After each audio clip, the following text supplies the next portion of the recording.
Hi all, welcome back to Tanmay vlogs. ఇవాళ weekend కదా, ఎక్కడికి వెళ్దామని నేను మా తమ్ముడు బాగా ఆలోచించి ఈవినింగ్ బయటకు వచ్చాము. బయటకు వస్తే అక్కడ మా ఫ్రెండ్స్ మేమందరం కలిసి లాస్ట్కి గో కార్టింగ్కి వెళ్దామని ఫిక్స్ అయ్యామన్నమాట. సో గో కార్టింగ్కి అయితే మేము స్టార్ట్ అయిపోయాము. అక్కడ అది సిటీ అవుట్స్కట్స్లో ఉంది. సో ఇద్దరం నేను తమ్ముడు వచ్చేసాం. చూసారు కదా, ఇది ఫామ్ హౌసెస్ కూడా ఉన్నాయి ఇక్కడ.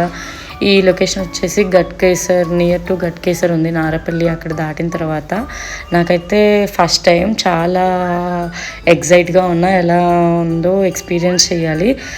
గో కార్టింగ్ దగ్గరికి అయితే చేరుకున్నాము. ఇప్పుడు ఏంటి అంటే అతను చెప్పాడు ట్రైనింగ్ అంటే ఒక 1 రౌండ్ కాస్త నేను ట్రైన్ చేస్తా అని చెప్పాడు. ఫస్ట్ ఎక్కాక చూడండి బ్రహ్మానందం చెప్తాడు కదా, ఆపండి రోయ్, అలా అయిపోయింది నా పరిస్థితి. ఫస్ట్ ఒక రౌండ్ 2 రౌండ్స్కి భయంగా ఉంది. కాస్త ఒక 3rd రౌండ్ నుంచి ఎంజాయ్ చేయడం స్టార్ట్ చేసా. సో ఆల్రెడీ కొంచెం డ్రైవ్ వచ్చిన వాళ్ళు, ఆల్రెడీ 1 or 2 టైమ్స్ ఈ గో కార్టింగ్ చేసిన వాళ్ళు అయితే చాలా బాగా ఎంజాయ్ చేయొచ్చు. Thanks for watching.